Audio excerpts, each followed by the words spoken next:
Bismillahirrahmanirrahim. Assalamualaikum warahmatullahi ta'ala wabarakatuh. Salam sejahtera and a very good morning. Yang berbahagia Tan Sri Abdul Rahman Mamat, Chairman MIDF. Yang berbahagia Datuk Sharon Wardini Mukhzani, Group Managing Director MIDF. Esteemed moderators and panelists, ladies and gentlemen. First of all, I would like to thank Datuk Sharon for that generous introduction. He reminded me of how long it's been since I decided to go into politics.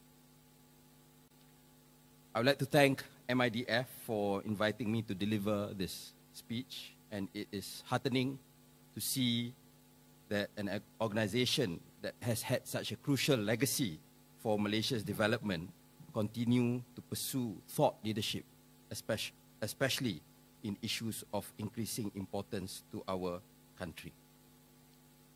In the past two editions, the MIDF Green Conference has shown that it is emerging as a vital platform to make positive impact and, more importantly, a forum to seek practical solutions to the environmental and sustainability challenges that we are facing today. The government under Yang Amat Berhormat Datuk Seri Anwar Ibrahim has decided to create this ministry, first because the Prime Minister promised to cut down on the number of ministers, but also because it made sense to bring together the Ministry of Energy and Natural Resources as well as the Ministry of Water and Environment together under one roof. It is a very big ministry. It means that there's a lot more work for me to do, but it makes sense so that we can approach environmental and climate issues on a more holistic manner. Therefore, I am grateful today that many distinguished moderators and panelists have taken time to be with us here to share their thoughts. And I would like to assure you that the NRECC will take the points raised very seriously. I believe that this year's theme, Shaking Things Up, is appropriate in the context of sustainability. On one hand, it reflects the need for transformative action in the face of environmental challenges, signifying a departure from the status quo and calls for a paradigm shift in how we approach these issues. It is a reminder that we need to go beyond lip service and be action as well as result-oriented. Ladies and gentlemen, distinguished guests, the fact is that Malaysia is facing sustainability issues that are more serious than ever. Deforestation and loss of biodiversity have reached alarming levels, posing a grave challenge to the balance of our delicate ecosystems. When I was growing up, I would never expect, for example, that the rhino would be extinct from our jungles. And if we do not do anything, it may be in our children's time or their children's time where we will see our national animal, the tiger, to be forever gone from our jungles.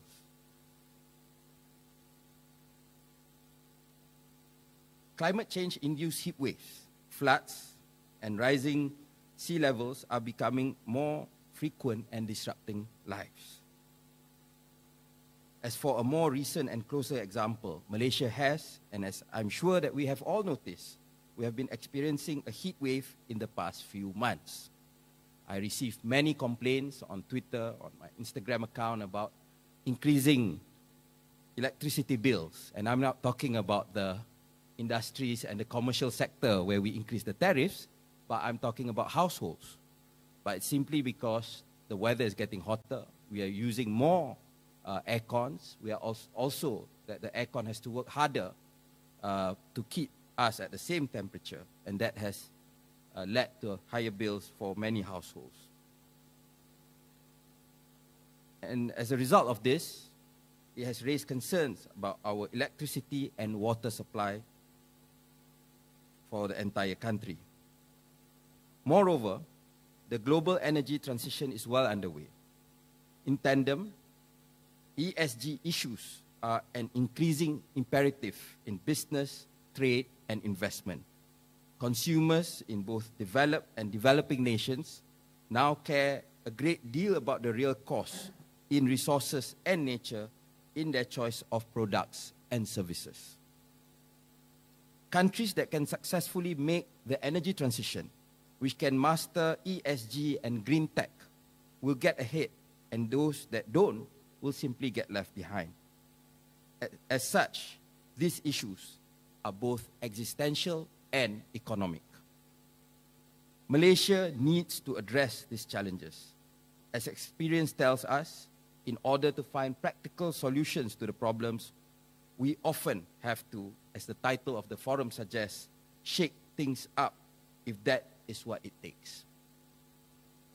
Ladies and gentlemen, neither the government of Malaysia nor the NRECC, which is at the forefront of our fight against the climate change, has been lax.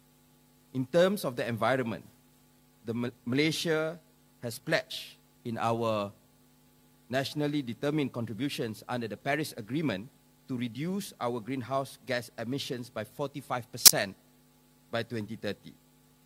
We have also announced under the 12th Malaysia Plan that the country will seek to achieve net zero emissions earliest by 2050. And this is an ambitious goal for a small country, a small developing country, but we have decided to pursue this goal nevertheless.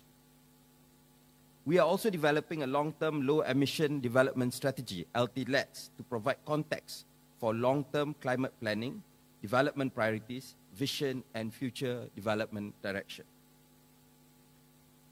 The NRECC is also working on a Climate Change Act, which will establish a legal framework on climate change mitigation and compliance mechanisms.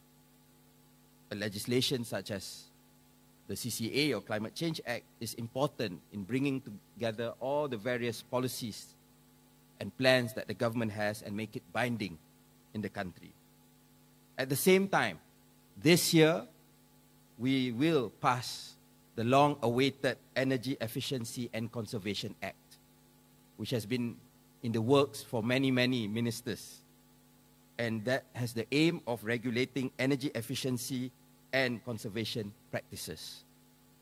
But one of the first steps, the first important steps that we have taken is that when we radically increase the tariffs for commercial and industrial sectors for those who are using medium and high voltage, is that after the first few months of getting thousands of emails complaining about the increase, now when I meet the businesses, they are telling me about what they are doing for energy efficiency and also to use more renewable energy, such as solar, on the site of their factories, on the site of their shopping malls, simply because now that they have to pay for energy at a higher price. It's closer to market.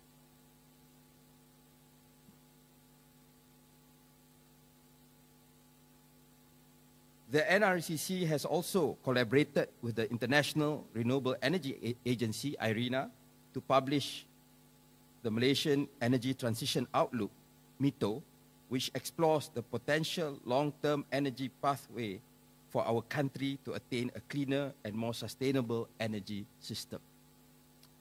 According to this report, and there are a lot of financiers and bankers here today, we need 637 billion ringgit in order for us to make this transition until 2050. So there's a lot of investment that's needed for this change to happen. At the same time, Yang Berhormat Rafizi Ramli and I, Rafizi, the Minister of Economy, we have announced that Malaysia's generation capacity for RE will be increased to create more economic opportunities. We have now a newer, higher target of 70% RE by 2050, which is an 11-fold increase than what we have today. At the same time, the government has reversed the ban on cross-border renewable energy trading. And this will allow Malaysia to fully capitalize on our location at the center of the future ASEAN power grid. This has been the talks for many, many years, but it is only today, with higher energy prices and when more and more renewable energy is being used in the system, that this ASEAN power grid will be a reality, and we do not want to be left behind. It has to be stressed, however, that success in these efforts do not rest solely on what the government is doing. Addressing climate change, securing the energy transition, and enshrining ESG in our economy requires a whole-of-nation approach. It is not the work of any one ministry, it is not the work of the government alone, and it is not the work of our generation alone. Sustainability, fundamentally, is a state of mind and a way of life. Thus, it requires whole of government, corporate Malaysia, and all responsible parties who want to live a better world for future generations. Indeed, as I implied earlier, consumers are increasingly concerned about sustainability, and at any rate, there will be no way for anyone to make money if the environment is destroyed. The finance industry, which is so crucial to the economy as a whole, should take the lead in embracing sustainability, whether via its operations, the products it offers, or the kind of business project it funds. We must green the finance and finance the green. But we must also take care that we embrace the change of mindset, do not be driven solely by the short-term profit motive. Greenwashing, of superficially embracing sustainability without really thinking and acting on what it entails, must be guarded against. Ladies and gentlemen, I am pleased to note that MIDF is answering the call for corporate Malaysia to champion sustainability.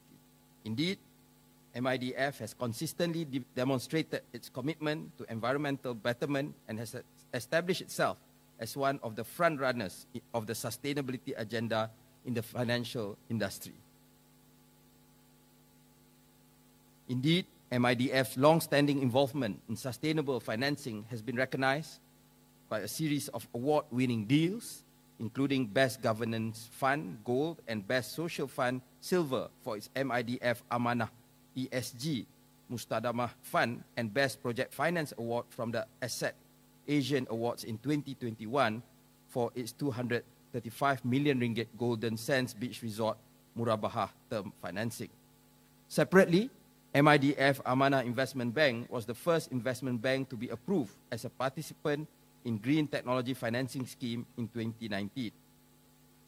Earlier this year, MIDF successfully participated in the inaugural bid organized by the Bursa Carbon Exchange, BCX, and I'm pleased to note that the NRCC and its agencies had a role in standing up the BCX, which is the world's first Sharia-compliant carbon trading exchange. Our next challenge is to actually put Malaysian projects in the BCX. These achievements prove that MIDF is a strong proponent of the sustainability agenda, as mentioned by the Managing Director just now. I congratulate them on their achievements thus far, and I know that perhaps MIDF do not feel so special anymore when more and more banks and corporates are organizing green events, but that shows the success that MIDF has achieved by pioneering this path. It is something to be proud of, but never fear trying to achieve greater things. Do not lose your momentum in this. Keep pushing the envelope and forge ahead to contribute to a better future for us all. Ladies and gentlemen, there's an important book that I think should be read by everyone who's concerned about climate change.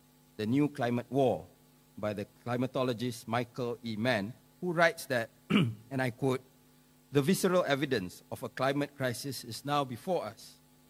We are seeing the demise of denial and the rise of climate activism, and we are learning critical lessons even now from another global crisis, the 2020 coronavirus pandemic."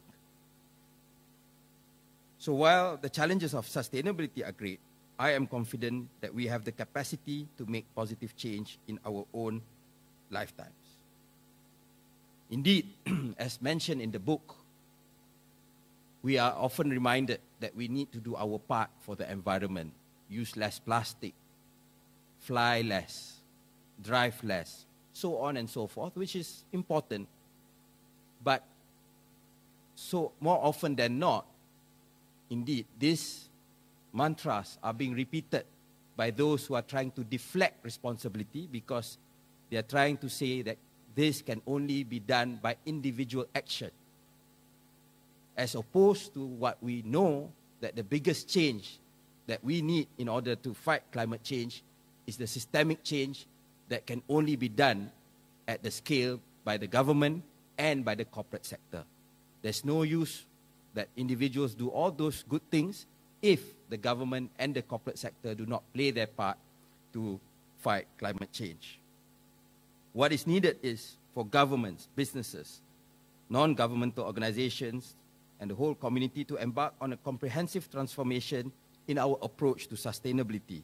Indeed, in the way we do work, do business, and live.